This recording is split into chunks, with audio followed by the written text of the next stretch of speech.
This is how you replace the filter for the Samsung ME18H704SFS over-the-range microwave with simple clean filter. If you see the filter message, you need to change the filter.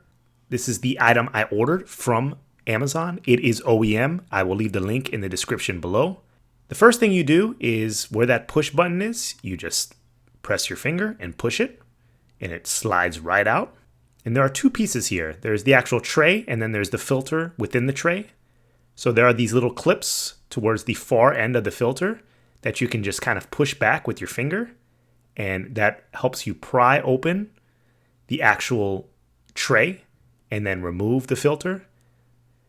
It may be difficult to see, but there is a lot of accumulated grease.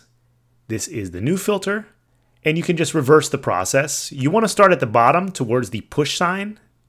Push that in first, and then you can kind of pop the rest of the filter on.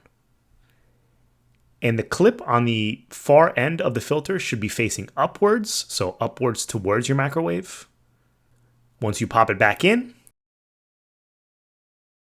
you can see where the tray is put in, and you can just press it, and it should click, and you're good to go.